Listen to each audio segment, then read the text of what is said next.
Assalamualaikum warahmatullahi wabarakatuh. Oke, kita akan masuk pada materi ijma sebagai dalil hukum Islam. Sebelumnya mari kita berdoa, semoga kita, keluarga kita, guru-guru kita, kerabat kita, dan umat Islam sedunia senantiasa diberikan kesehatan, dan semoga wabah COVID ini segera berakhir, segera hilang, sehingga kita dapat melanjutkan kegiatan perkuliahan secara langsung, bukan online. Oke teman-teman, ijma sebagai dalil hukum ini mengandung beberapa topik subbab. Pertama, pengertian ijma, rukun ijma, kemungkinan terjadinya ijma, kedudukan ijma, dan pembagian atau klasifikasi ijma. Kita bahas satu persatu. Pertama, tentang pengertian ijma. Definisi ijma secara bahasa itu mengandung dua arti, yaitu al-azm wa tasmim dan al-ittifaq. Al-azm wa tasmim itu artinya adalah niat untuk melakukan sesuatu. Lafaz ijma atau derivasinya yang bermakna al-azm wa tasmim ini sebagaimana dalam Al-Quran, fa'ajmi'u amrakum wa syuraka'akum. Jadi ajmi'u amrakum wa syuraka'akum, ajmi'u, niatkanlah, bulatkanlah tekad. Ajmi'u ini pada ayat ini bermakna bulatkanlah tekad. Al-azmu, al-azmu itu niat melakukan sesuatu, tasmim itu mantap untuk melaksanakannya. Jadi kebulatan tekad. Makna yang kedua dari ijma adalah al-ittifaq yang bermakna sepakat. Lafaz ijma dengan makna ittifaq ini sebagaimana dalam firman Allah, falamma dhahabu bihi wa ajma'u ay yaj'aluhu fi ghayabatil jubbi.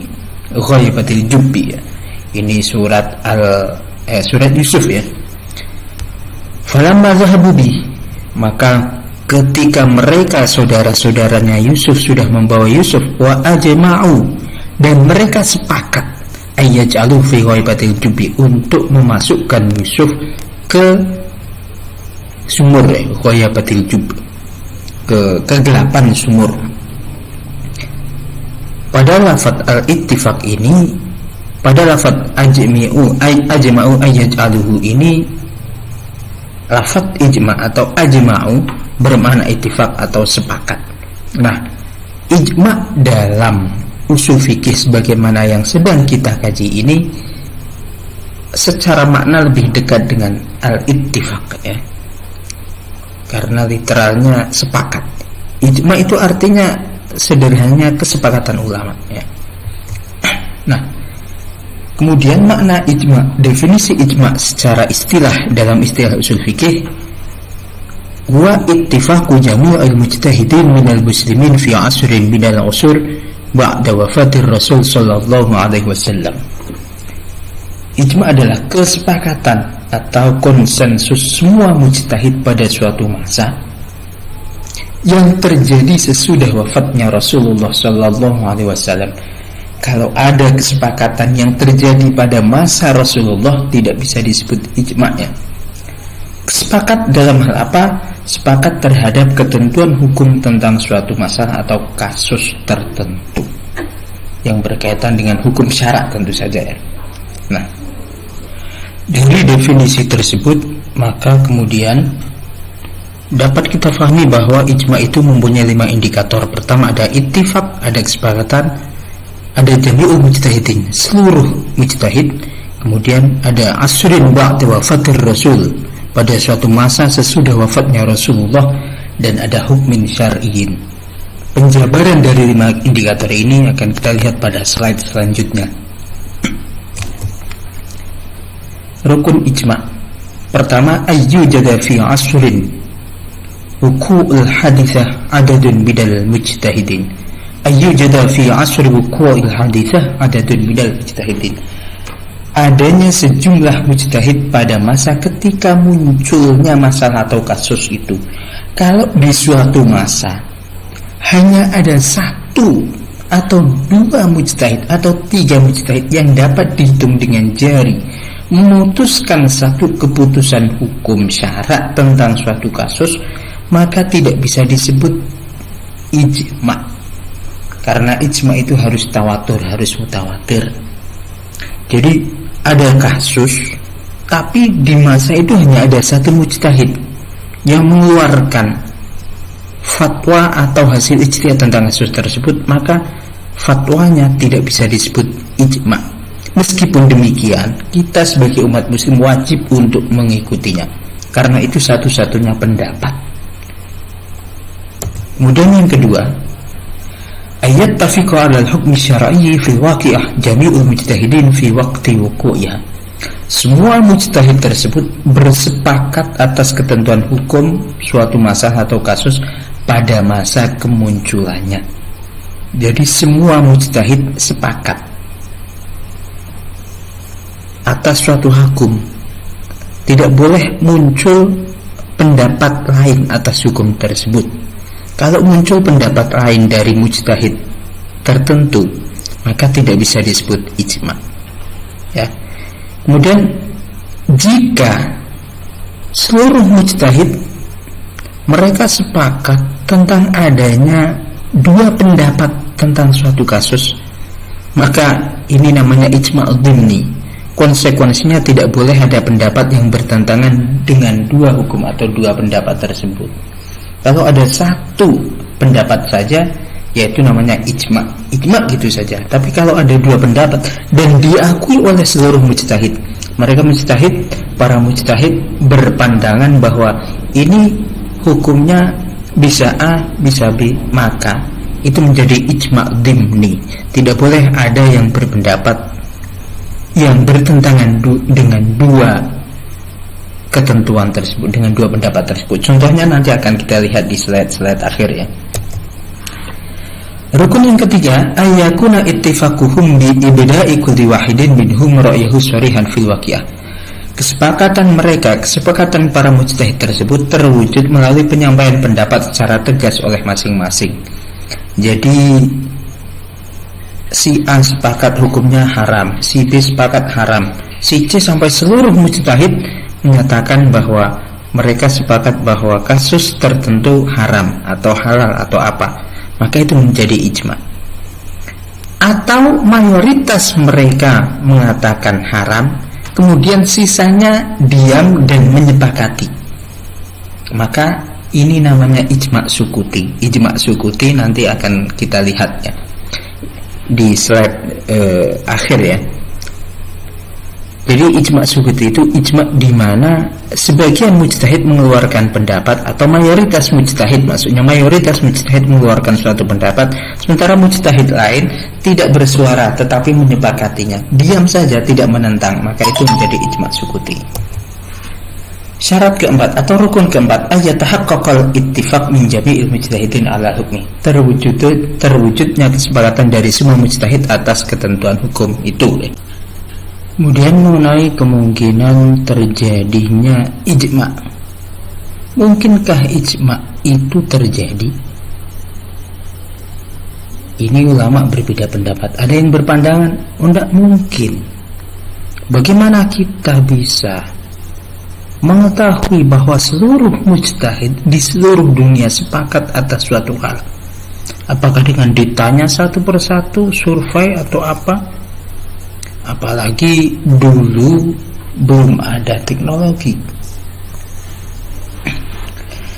Nah, sementara ulama lain berpandangan mungkin saja, tapi kemungkinan ijma' itu hanya terjadi pada masa Khulafaur Rasyidin, yaitu Khalifah Abu Bakar, Khalifah Umar, Utsman dan Khalifah Ali. Oleh karena itu muncul ada la ijma'a illa ijma'as sahabah.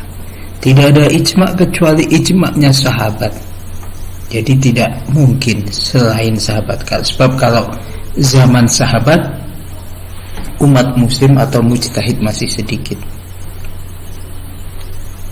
Sedangkan sekarang sepertinya sudah tidak mungkin adanya ijma' baru ya. Next. sesudah Khulafaur Rasyidin ijma mungkin saja terjadi secara akliyah, tapi secara faktual sangat sulit ya. Kemudian kedudukan ijma. Ijma mempunyai kedudukan sebagai dalil hukum terkuat sesudah Al-Quran dan hadis atau sunnah. Kenapa? Karena para mujtahid yang menyepakati, yang kemudian kesepakatannya menjadi ijma tersebut tentu berpendapat sesuai dengan Al-Quran dan sunnah. Yang kedua, ijma itu merupakan dalil yang qat'i, bukan dhanni. Qat'i itu berarti pasti ya. Validitasnya kuat ya. Yang ketiga, ketentuan hukum suatu masalah kasus menjadi qat'i lantaran dilandasi dalil ijma. Kalau ada suatu ketentuan hukum tentang suatu perkara atau kasus yang di situ masih dhanni, masih belum jelas, belum pasti, ketika sudah di ijma mujtahid maka menjadi pasti, menjadi qat'i. Seluruh ulama ahlu sunnah wal jamaah menyepakati bahwa ijma itu bisa menjadi dalil hukum, bahkan dalil hukum terkuat sesudah Al-Quran dan sunnah. Tapi ada juga kelompok yang mengingkari ijma, tentu saja selain ahlu sunnah wal jamaah, yaitu kelompok Rafidhah, Syiah ya, Syiah Rafidhah, Khawarij dan kelompok Mu'tazilah. Nah, landasan kedudukan ijma ini menjadi dalil hukum dengan berlandaskan Al-Quran, hadis dan akal dan nalar. Dalil atau landasan kedudukan ijma sebagai dalil hukum diantaranya surat An-Nisa 59. Ya ayyuhalladzina amanu atti'ullaha wa atti'ur rasul wa ulil amri minkum. Ulil amri minkum ini tafsirannya tidak hanya pemerintah tetapi para mujtahid, orang-orang yang mempunyai persoalan. Kalau dalam masalah agama ya bukan pemerintah, ulil amri itu adalah para mujtahid ya. Ini sama, An-Nisa 83 masih narasinya sama, yaitu perintah untuk mengembalikan persoalan pada ulil amri, pada rasul, atau kalau bukan rasul ya para mujtahid ya. Di surat An-Nisa 115, wa may yushaqiqir rasul min ba'di ma tabayyana lahul huda wa yattabi' ghaira sabilil mu'minin. Ketika seluruh kaum mukmin yang diwakili oleh para mujtahidnya sudah sepakat atas suatu perkara, maka perkara tersebut menjadi ijma. Maka orang yang menyelisihi kesepakatan tersebut di ayat ini yattabi' ghaira sabilil mu'minin, mengikuti selain jalannya kaum mukmin. Ini ayat tentang kecaman orang yang menentang Rasul dan mengikuti jalan selain jalan yang sudah ditempuh kaum mukminin. Sedangkan hadis, ada hadis riwayat Anas bin Malik di mana Rasulullah SAW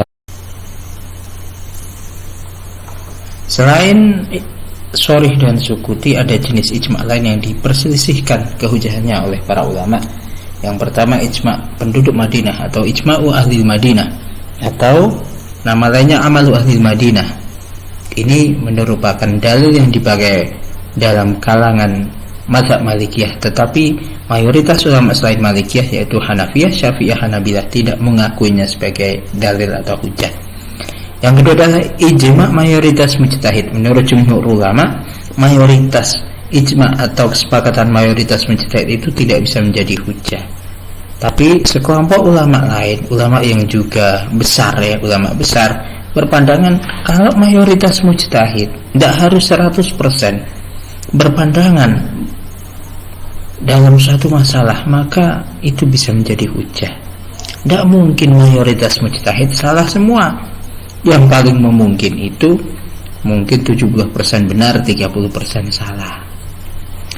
Ulama yang berpandangan sepertinya At-Tabari, Al-Jauhari, Ibnu Hamdan, Al-Juwani, Asy-Syarakhsi dan Al-Ghazali. Yang ketiga, ijma itrah atau atrah atau ijma'u ahlil bait, yaitu kesepakatan para ulama dari kalangan ahli bait, dari keturunan Sayyidina Ali dan Fatimah, Sayyidatina Fatimah. Ini ijma jenis ini dipakai oleh kelompok Syiah sampai sekarang ya. Sedangkan kelompok di luar Syiah tidak menggunakan ijma ini. Kemudian ijma khulafaur rasyidin, mayoritas ulama berpendapat bahwa ijma mereka tidak merepresentasikan ijma, sedangkan salah satu riwayat dari Imam Ahmad menyebut ijma mereka adalah ijma dan bisa menjadi hujah. Dan yang kelima ijma Syaikhain, yaitu kesepakatannya Abu Bakar dan Umar. Ini juga menurut mayoritas ulama ijma mereka bukan ijma ya. Artinya kesepakatan Abu Bakar dan Umar ini belum bisa disebut ijma. Bisa saja ada sahabat lain yang berbeda pandangan, dan pandangan selain Abu Bakar dan Umar ini tidak bisa dinafikan begitu saja. Topik selanjutnya, apakah ijma itu harus berdasarkan dalil? Bahkan ada yang bertanya, kalau ada Al-Quran dan Sunnah, kenapa harus ada ijma? Jumhur ulama berpandangan bahwa ijma harus berlandaskan dalil dari Al-Quran dan Sunnah. Jadi kesepakatan mereka ulama para mujtahid dalam menyepakati persoalan itu harus ada dalilnya dari Al-Quran dan Sunnah. Terus gunanya opo? Sudah ada Al-Quran dan Sunnah, ada dalil Al-Quran dan Sunnah, guna ijma apa?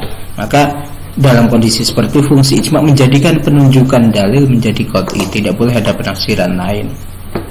Kemudian yang fungsi yang kedua, menyudahi penelitian atas sanad dalil. Kalau sudah diijma'i ulama, maka ya sudah tidak perlu dicari sanadnya sahih apa enggak.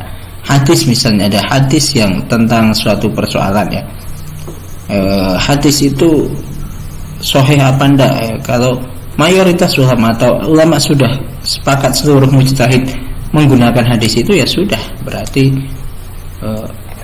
itu sudah bisa digunakan tanpa harus meneliti sanadnya.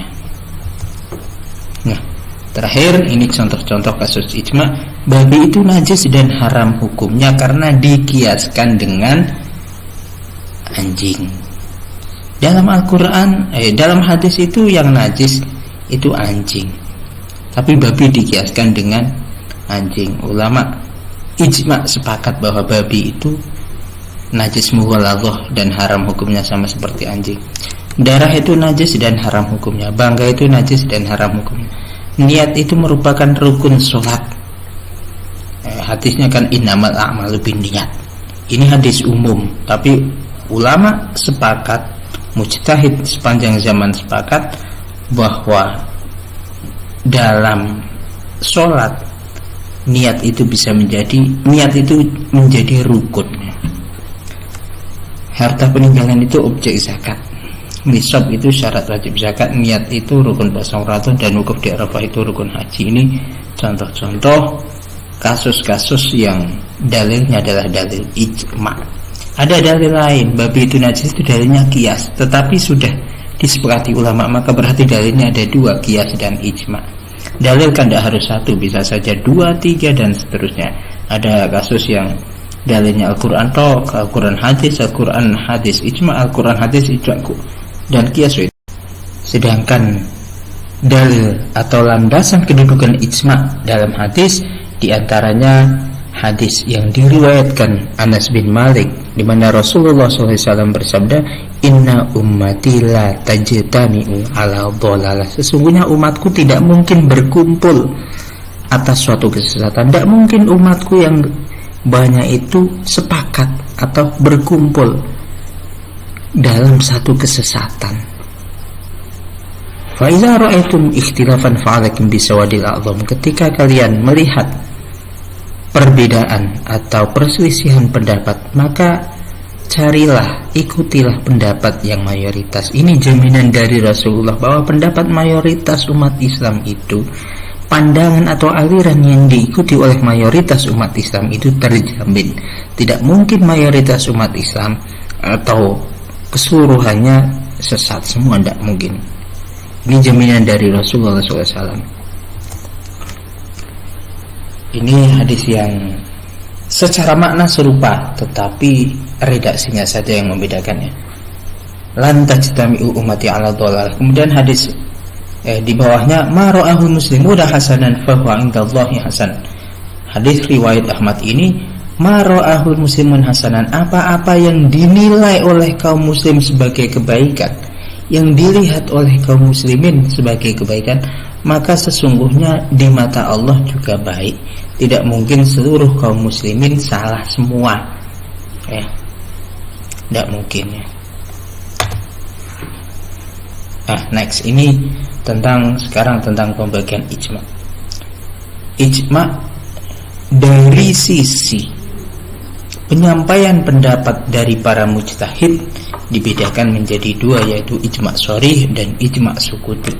Tadi sudah saya singgung pada tema tentang rukun ijma, bahwa ijma itu ada ijma sukuti. Ijma sharih itu apa? Ijma sharih adalah ijma dalam bentuk setiap mujtahid menyampaikan pendapatnya masing-masing, kemudian tercapai kesepakatan. Contohnya masalah awal dalam pembagian warisannya. Nah, ijma sharih ini kehujahannya hujah menurut jumhur. Kekuatannya qat'i dilalah, qat'i. Qat'i itu setara Al-Quran dan hadis mutawatir, ya. Qat'i itu. Jadi semua mujtahid tersebut menyampaikan pendapat dan pendapatnya sama dalam suatu kasus, maka disebut ijma sharih. Sedangkan ijma sukuti, ijma di mana sebagian mujtahid menyampaikan pendapat tapi sebagian lagi diam, namun tidak menentang, diam tanda setuju, ya. Kan ada hadis as-sukut yadullu ala na'am. Kalau diam itu berarti tandanya oke, gitu, ya. Kehujahannya kalau ijma sukuti itu menurut jumhur bukan hujah, sedangkan menurut ulama Hanafiyah ijma sukuti juga bisa menjadi hujah. Tapi kekuatan hujahnya bersifat dhanni, hanya prediktif saja, tidak sampai qat'i. Artinya kalau ada yang menentang itu tidak sampai dosa. Kalau qat'i, kalau menentang itu berarti menentang, kedudukannya sama dengan menentang Al-Quran dan hadis mutawatir, ya. Ada juga ijma dhimni. Ijma dhimni itu adalah kesepakatan ulama mujtahid tentang adanya dua pendapat hukum atas suatu masalah. Maka hukumnya tidak boleh ada pendapat ketiga yang bertentangan dengan dua pendapat yang sudah disepakati. Contoh ijma dhimni adalah tentang kewarisan kakek. Ada yang berpandangan bahwa kakek itu dikiaskan dengan ayah dalam hal mendapatkan warisan dan dalam hal menghijab saudara. Ada yang berpandangan bahwa kakek itu hanya dikiaskan dalam hal menerima warisan tetapi tidak bisa menghijab saudara, karena kedudukan bapak itu lebih kuat daripada kedudukan kakek dalam hal kekerabatannya. Sehingga kalau bapak bisa menghijab saudara tapi kakek tidak bisa. Ini ada dua pandangan ulama tentang ini, maka nggak boleh ada pendapat ketiga. Misalnya pendapat ketiga berpandangan kakek tidak mendapatkan warisan, itu tidak boleh. Ini namanya ijma dhimni. Nah, jenis-jenis ijma lain yang diselisihkan kehujahannya, ada ijma penduduk Madinah Al-Munawwarah. Ini adalah ijma yang diikuti atau diakui oleh Imam Malik. Menurut Imam Malik bisa menjadi hujah, sedangkan menurut mayoritas ulama selain Imam Malik tidak bisa menjadi hujah. Imam Malik dan madhab Malikiyah